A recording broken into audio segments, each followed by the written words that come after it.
A lot of other schools are watching what we're doing right now. I think it was great to see how many guys had anything to do with the football program this past week. And you guys got to watch the game? If you did not get to watch the game, look, hey, they won, right? You guys happy? First time in 4 years. First time in a long time, right? But what does that tell you? Something changing. Okay, something changing. And so, through that experience, we're going to take everything that they're doing and we're going to learn from that. You know, some of the greatest lessons in life you will learn from others' mistakes and their good parts, their bad parts, everything. So one of the big things that we're going to take away from the football game on Friday was that I noticed something because, you know, obviously I'm a strength conditioning coach. I'm a master trainer, biomechanics specialist. I'm a just completely certified athletic trainer. I'm all in, right? So what did you guys notice about the game? Cramps. Cramps, what else? A lot of injuries. Getting hurt, what else? A lot of injuries. Right? You ready? I'm going to get the last one. Conditioning. Were we the better team either way? Right? Arguably. I mean, whatever. Here we go, right? It gets to the fourth quarter. Who starts getting winded? Right? What happens? Right? All right. So you see what I'm saying? Like it's important to understand how important these aspects of the game are. And so many players don't realize how it works. But let me tell you how important the baseball psychology part is. If I'm a pitcher, and this will tie in perfectly for today, but if I'm a pitcher and I'm sitting here and I'm locked into my target and I'm getting tired, what's the first thing that fails you when you hit stress? Your hands. So as soon as the body starts getting tired, what do you think the first thing's going to fail is? Your hands. And then you got called to throw a change up, and you're supposed to go through a throw and finish and go through the pitch, and now this starts to fail on you, right? You sail the change up rather than put it where it's supposed to be. The game changes forever in that one moment, okay? Baseball is the only sport where it is so knocked down to like the most micro items. And so it's very important that everything we do, it's all the way in. Like you have to be all in all the time. It cannot fall short of that. So there's a lot of different things we have to do to prepare this, so that way it yields the right result out there. Does everybody understand that? All right. So today, let's see if we can fill in the blanks here. Be yourself unless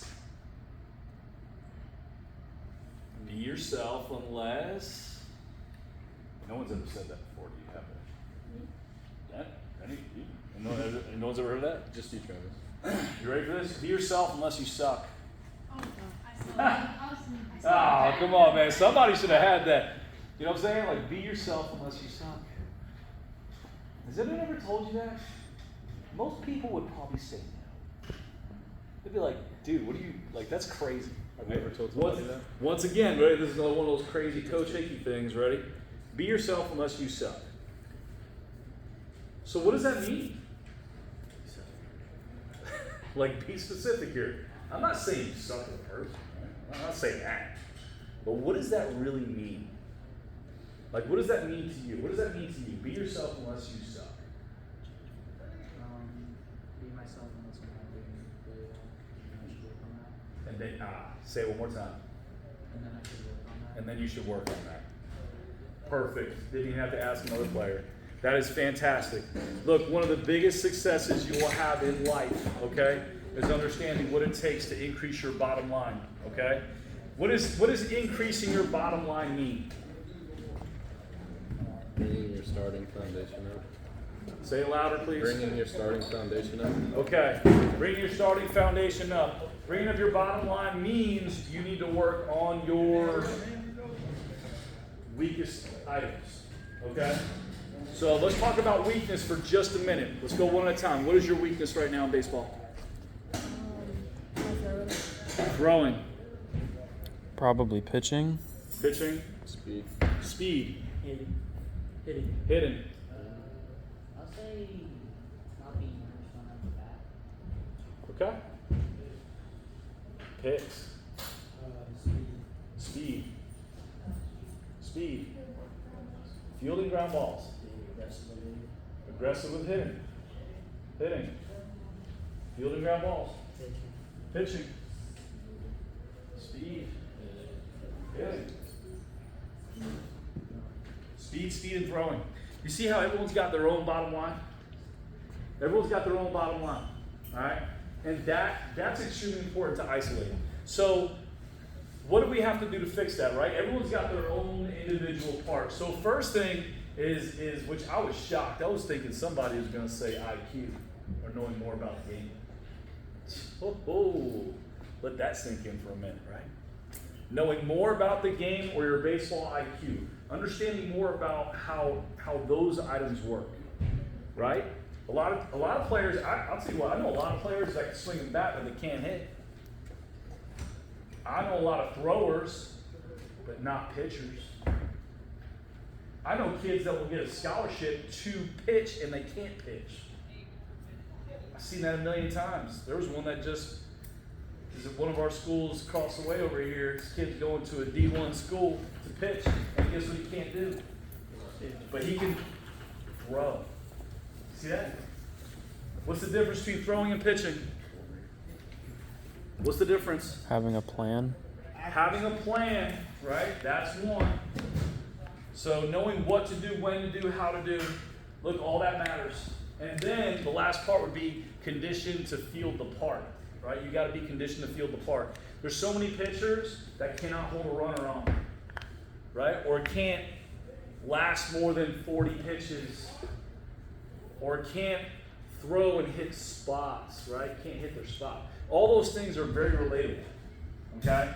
So when I talk about be yourself unless you suck, I mean that with the bottom of my heart. Listen, if you're not good at something, let's get better at that. Let's bring up the bottom line here, okay? So today, we're going to talk about a few different areas that are extremely important. So the bottom line, which I just mentioned, number one is your mindset. Your mindset has to turn from pleasure to pain. I'm not gonna sell you short on this at all. If I'm talking about going from pleasure to pain, pleasure is when it is easy and feels good. Pain is when It hurts. it hurts and it just flat out sucks. Everybody get that? That's not a hard concept to understand. But you know what's sad? Is that most of you, as soon as it hits pain, you start to do what? Right? You know what? You know why hitters struggle the most? It's because that was the common denominator. You know why most hitters will struggle with confidence in the box? Because they're scared to strike out. Man, you scared to strike out. What you getting scared for? Man, dude, let me tell you something right now. Now I was a leadoff hitter, okay? Just like Taz, I was a leadoff hitter. I was fast. My speed was good, and I loved it. I went in the box. I never saw a 3-2 count, ever. But historically, by stats, I probably wasn't the best style of leadoff hitter because I didn't get too deep into the count. But guess what? That ball was in play 99% of the time. I did not strike out. I never let the ball, okay, hit that zone without me taking a hat. If it was somewhere in there, I was all in. But that's that mentality, right? That's your mindset going into it. You have to have that mindset as a hitter, okay? Pitchers will do it too, right? I'm scared to throw a ball, right? As soon as that fear point hits, it's over. It is over. As soon as there's pain, you want to do what? Walk away, right? You don't want to, you take off the gas pedal, you take off, you don't trust your mechanics, all that shifts. And so the key behind this is to have the right mindset going into this. I need you all to immediately turn your mindset right now from pleasure into pain. I need you to feel that, okay? I need you to feel that, embrace it. I need you to get busy with it, okay? If it's something you don't want to do, guess what, right? Travis, do you want to do sprints today? I mean, come on, bro. Hyde doesn't want to do sprints. What he did, right? He don't want to do sprints. Why does he want to do sprints? But guess what? What do you have to work on? Sprints. Right? Embrace the pain there. Embrace it. Okay? So many athletes will not do that. Okay? So many athletes will not do that. The faster you do that, the better. Now I'm going to give you a little part of my history here that was extremely important to understand. I competed in some of the hardest endurance events in the world. I was ranked as one of the top athletes in the world, published in multiple books too. You can buy books in Barnes and Nobles and or wherever, and you will find my name published in there for a lot of different things about how an endurance athlete should act or react. And you know what's the most interesting part of that is I had to endure a lot of pain, okay? When no one else wanted to get up at 4 a.m. to start their training or 3:30 a.m., they didn't want to start their training, but I did, okay? Because I knew it would be painful, okay? Does that make sense? Then, to my training, which was totally different than anything I'd ever recommend anybody, but I had to go and experience ketosis. I had to go and travel 70 miles carrying 60 to 80 pounds in a rucksack while carrying people at times, running under a 35-minute 5-mile time while being able to do push-ups, sit-ups, and no sleep over 48 hours. Does anyone know how it feels? No. Not one of you nor your parents can tell me how that feels. I can guarantee that. And you know what's crazy? Is I had to endure that feeling of my feet are hurting. See that? Can you imagine what it feels like carrying 60 to 80 pounds? What it feels like? Does anyone want to pick up and carry 40 pounds in the parking lot for an hour or two just to get an idea? No, right? No. But I was training for something different. I had to endure that here. And I'm not telling you that that's what it's going to take, because right, that's something totally different. But what I am telling you is that you have to really embrace what that bottom line is for yourself, and you've got to work on it now. Okay? Don't wait. No good idea ever got better over time. I said that the other week, didn't I? No good idea got better over time. Mindset. You got to get your mind right. That's the first part. Don't be I'm tired. Don't be I'm hot. Don't be I'm cramping. Don't be that. Right? Do better than that. Get your conditioning right. Get your hydration right. Eat the right food. Right? We're going to cover on all this stuff, but you got to do it here. Okay? Look. Next one, posture. Posture. Ready? I'm gonna go through my swing. I want you everyone, eyes on me, eyes on me. Ready? I don't care about what goes on out here. Okay? Watch. Ready? I go to swing. Ready? Watch me real quick. Okay? This is me every day. If I'm in the box of the hitter, I'm right here. I load. Okay? That's my swing posture every single time. Hasn't changed in a million years. It ain't changing. Okay? That's how I swing. What do your swings look like? I don't know. I don't have a mirror. Now I have a camera right there, but I don't need any one of you to tell me what I did or did not do, because you know why? Because that's a trained behavior.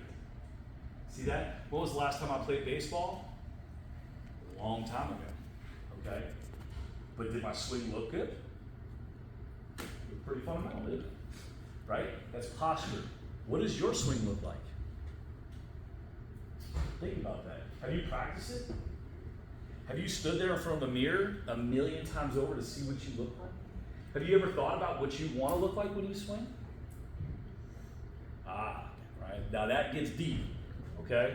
Because you should try to be like something bigger and better. What did I talk about? Don't reach down. Don't reach out. Reach up. Reach up. Reach up. Find somebody that you feel like you can model after, that you enjoy watching, play the game, and try to mirror that swing. Try it. Just try it. I'm not telling you it's going to be mechanically and fundamentally right, but guess what your posture will start to do? It'll start to change, okay? But it comes from you actually putting yourself in that position. But who has to think of that player? Who has to watch the videos? Who has to put in the work? It's on you. Okay. Body. This is going to be my favorite. Okay? Be yourself unless you suck physically. All right. Now, I don't mind working out with you guys any day. Okay? I believe there was somebody in this room that challenged me to a bench press competition at one point in time. Okay? Would you like to share that story?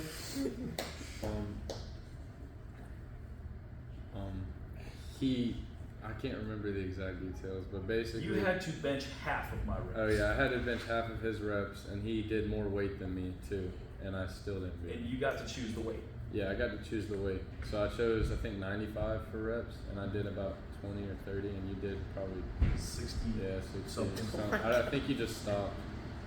And I had a little more gas than 10. 60 whatever reps at 95 pounds.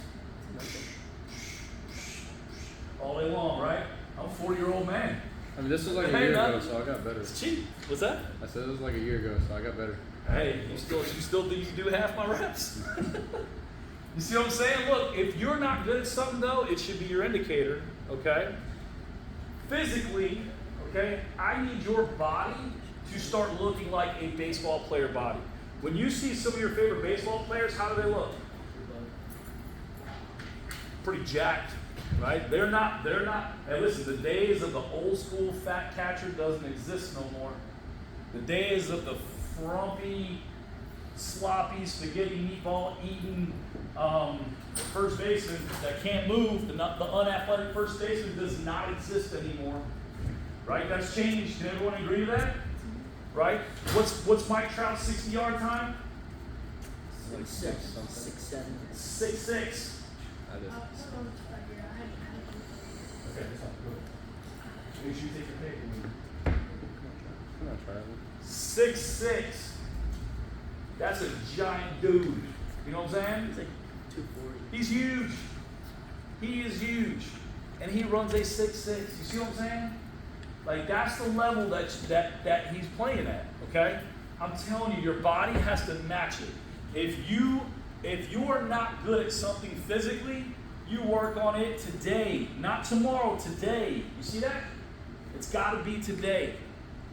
Don't wait. Don't go with the concept of, oh man, I'm gonna start going to the gym next week. That's garbage.